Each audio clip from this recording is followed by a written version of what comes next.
Welcome to the Leader's Pause, where leaders like you tune in to find calm, get clear, and level up.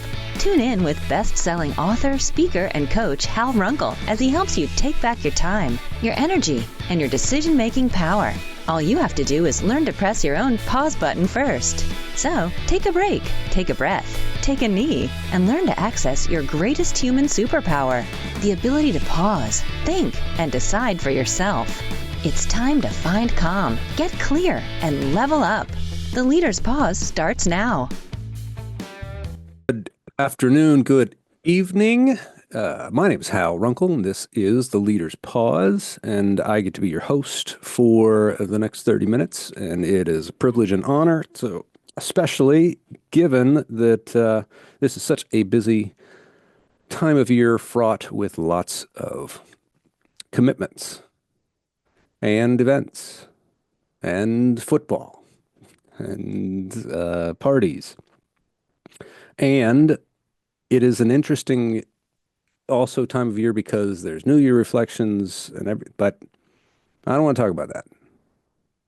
I was going to talk about that, as a lot of shows will, but what's on my mind and is what's on everybody's mind and on our lips as we are having conversations is New Orleans.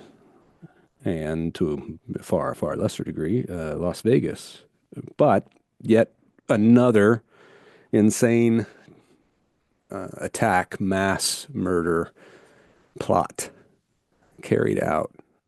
And in the midst of those celebrations, it's just too horrific to actually imagine the scene. I don't like thinking about, I see the pictures now online of who passed and college students and kids and moms and dads and brothers and sisters. And what I'm most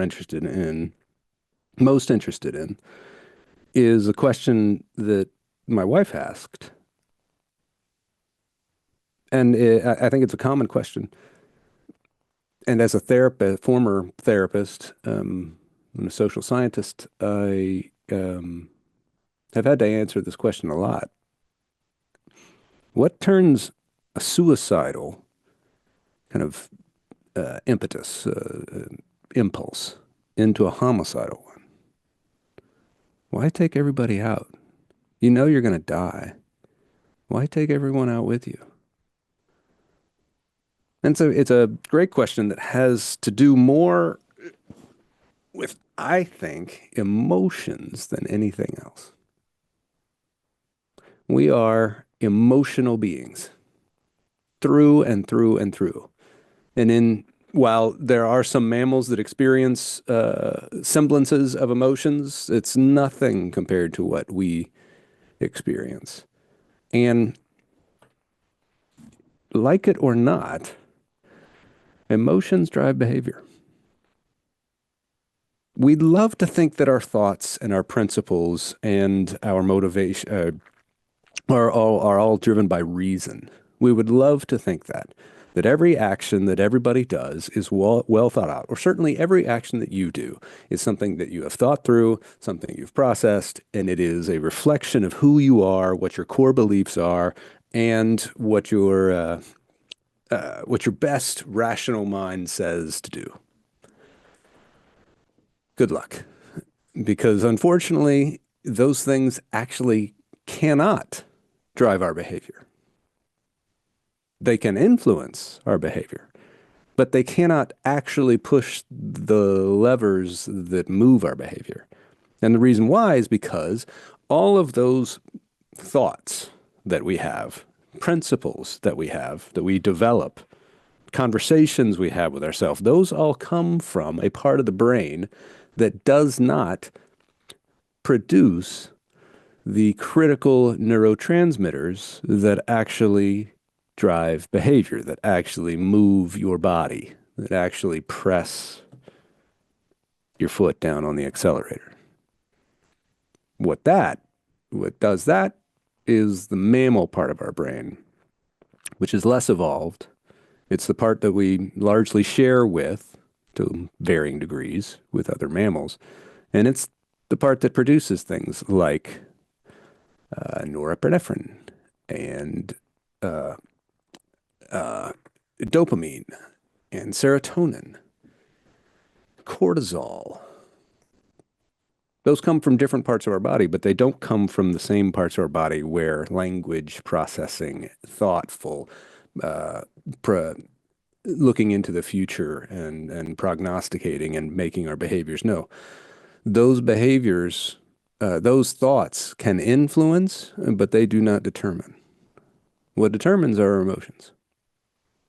And they are so largely out of our control that it's no wonder why in the 90s a book came out that has now become a regular part of our vernacular, a regular part of our vocabulary, and that's emotional intelligence. And it's incredible work. And the components of emotional intelligence, self-awareness, self-regulation, motivation, social skills, empathy, those are the five components of emotional intelligence. Those are such good indicators of someone's maturity level. So let's think back to this person who is feeling so much pain, shame, so many different things. Uh, Not able to regulate them, not able to have fruitful conversations about them.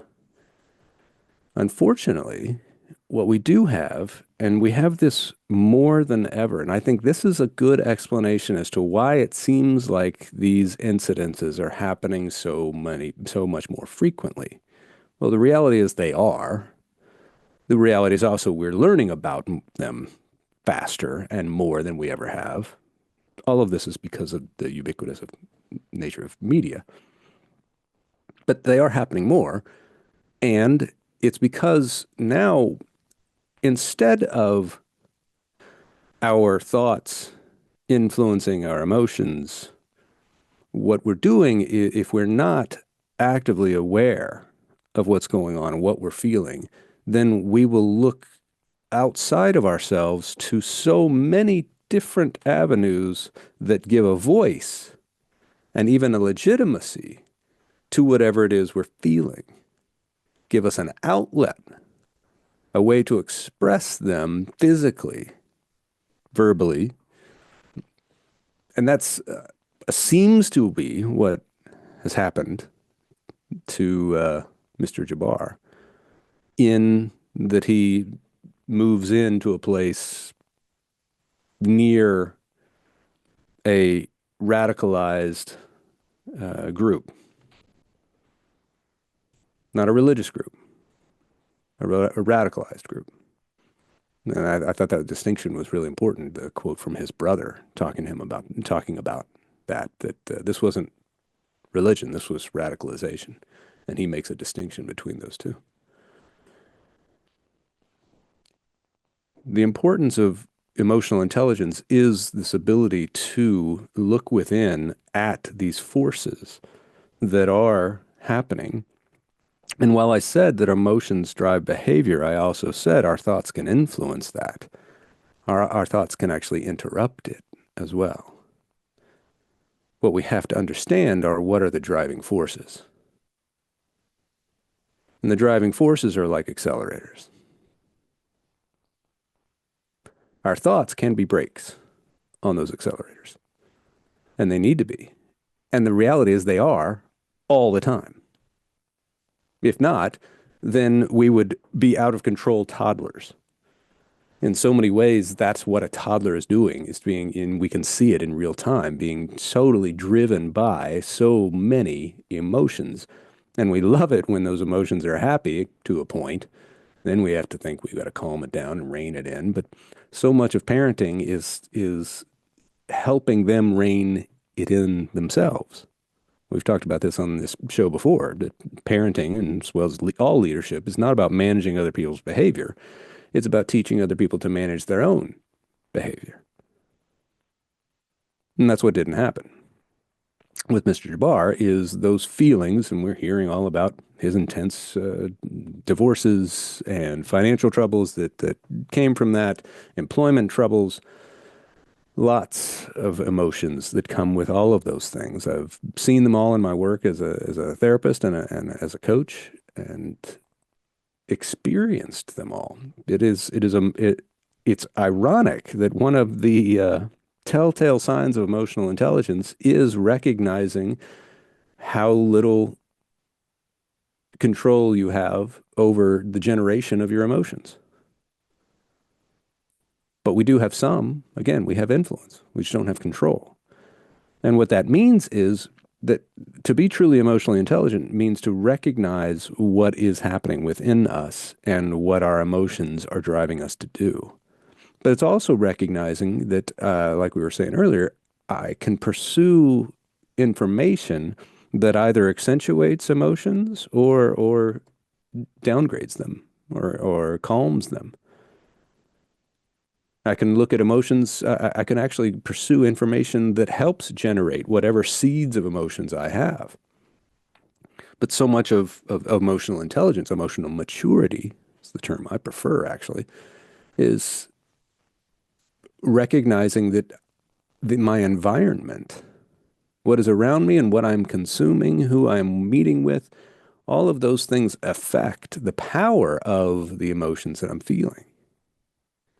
For instance, well, we're all reeling hearing about what happened in the wee hours in New Orleans.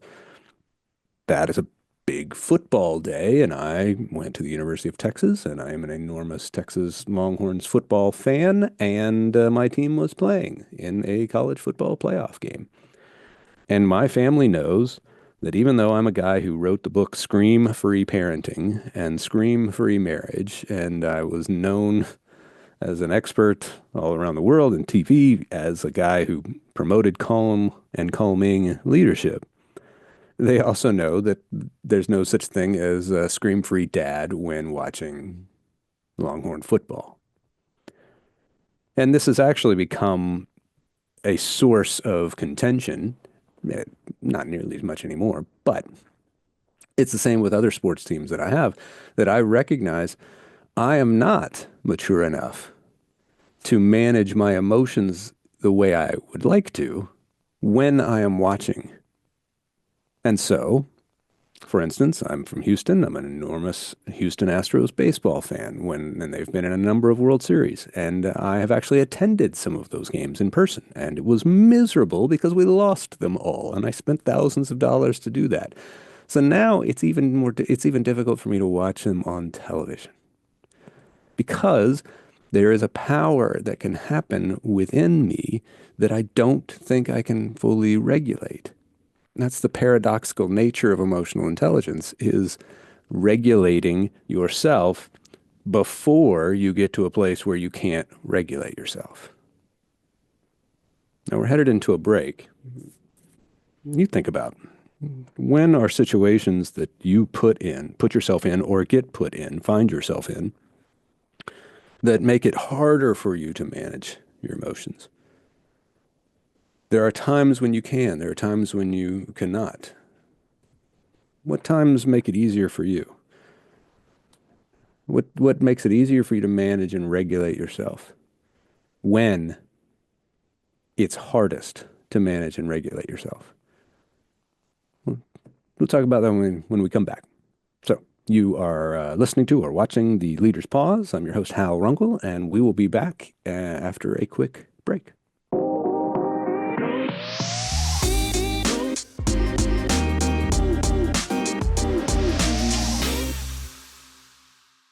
Welcome back to the show. Welcome back to the show. Good afternoon, good evening. I'm your host, Hal Runkel. This is The Leader's Pause, where we are seeking to find calm and get clear and level up our leadership, level up our influence, not control.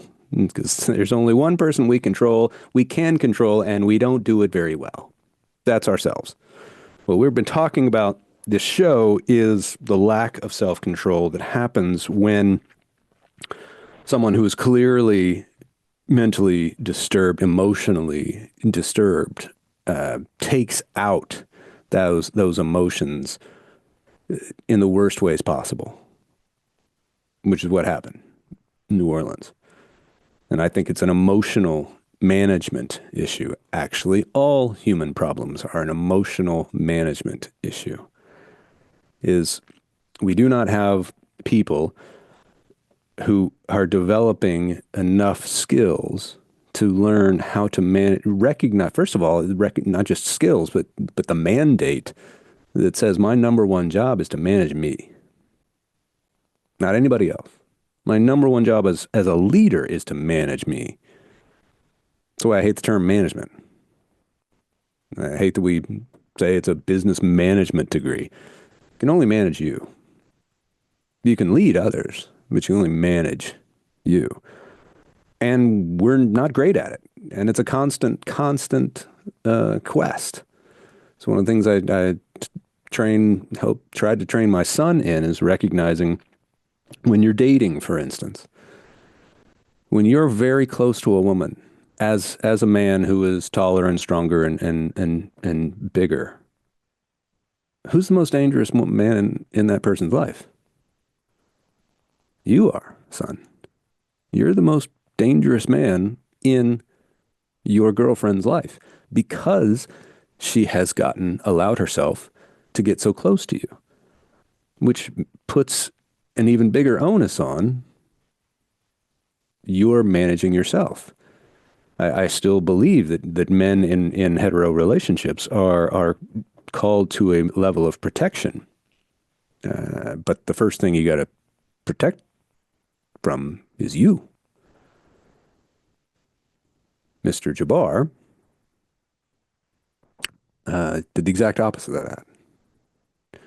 What he said, didn't say it, but what happened, emotions driving him to the point that I cannot handle these emotions, so I've got to share them in the worst way possible. I need you to hurt as badly as I am. That's what causes a suicide to turn into a homicide. Is I need you to hurt as badly as I do. Very popular expression that's actually very, very poignant is hurting people hurt people. But not all the time. Hurting people mostly find ways to regulate that, nurture that, listen to it, manage it. If we didn't, our world would be a million times more chaotic than it is.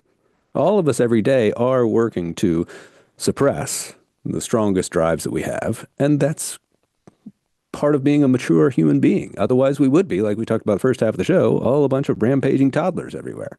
Unfortunately, we do see that. I have absolutely seen this in multi-billion-dollar companies. I have seen executives losing everything, throwing chairs across hallways. I've seen this. It is remarkable that people with all the wealth in the world, all the power that we think people should have or could have in the world, leading so many thousands of people and out of control to where eventually they have to be removed.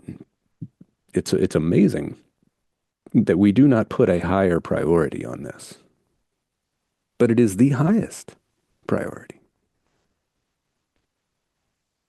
What are we doing to better manage our emotions that are the drivers of our behavior? What are we doing to put ourselves in positions that help us? One of the great book by the best executive coach in the world, Marshall Goldsmith, he has a book called Triggers, and it is about the power of environment that does shape our emotions that then drive our behavior. And he talks openly about not putting himself in situations that are going to lead him to make it even harder to manage his emotions. But these are situational. They're also time sensitive. We know that it is harder to regulate your emotions the later in the day. It's why we get into more trouble. It's not just alcohol that we drink. It's the reason why we drink alcohol at night is because it helps us manage our emotions. There are so many things we do in order to manage our emotions that are actually helping us avoid them. Alcohol is one of those. Marijuana is another. More harder drugs are others. These are efforts, and not all of them are equal in their harm potential, but they are all an effort to try and manage emotions by either ignoring them, suppressing them, numbing them. The problem with alcohol is it's not a selective number. It numbs them all. We would love it to numb the negative emotions and highlight the positive ones, but it just doesn't work that way. But situations, who we talk with, what we're consuming, I knew I had to get off social media when it was leading me to feel things stronger than I actually thought about them. Political positions, religious positions, opinions that I'm now generating really strong emotions about that I didn't have until I kept scrolling and scrolling and scrolling, and it just fomented this. Now, it's attractive because it's energizing. Sometimes there is a power when we think we have a legitimate cause. This guy obviously thought he did. Unless your first cause that you fight for is managing yourself, then your leadership will be compromised. Your relationships will struggle mightily, and all the things you actually want most, you will give up for whatever it is you want right now. Unless you make managing your emotions your number one priority. People used to ask me, okay, how do you get to be scream-free when my scream-free book came out years ago? Well, it doesn't happen until it becomes your number one priority. So is your number one priority controlling your kids or managing you? Ask yourself, is your number one priority managing your emotions? Or are you just expecting somebody else to do that by how they perform? If my kids would do this, then I could. If my employees, well, then I could manage mine. Then I wouldn't feel these things. If my football team, if this group of 19 and 20-year-olds, if they would just do what I need them to do, then I will not have to rage like an idiot, like I have before. It is ridiculous that I'm putting so much emotional hope in 19 and 20 and 21-year-olds. It's insane. So one of the things I have to do is not watch or leave the room during certain circumstances, which I did yesterday on several occasions as my team was struggling. Managing ourselves. There's no more important role on the planet, because if you're not under control, you cannot be in charge. Even if you're in a position to be in charge, if you're not under your own emotional management, then you're not in charge. Your emotions are. Again, emotions drive behavior. But we have a lot of say in whether those emotions get blossomed into their fullest expression. We do have that say. We have that influence. So think about all the ways you can influence your emotions and commit to making it your number one priority so that you could actually have a chance of leading others by first managing yourself. This has been Leader's Pause, and I'm your host, Hal Runkel. You can always find me at halrunkel.com, and we will see you next time in a couple weeks. You have been listening to The Leader's Pause with Hal Runkel, the show that helps leaders like you find calm, get clear, and level up. Tune in every first and third Thursday at 3 p.m. Pacific, 6 p.m. Eastern on Transformation Talk Radio to access your greatest superpower, the ability to pause, think, and decide for yourself. Book a conversation with Hal today. Visit halrunkel.com.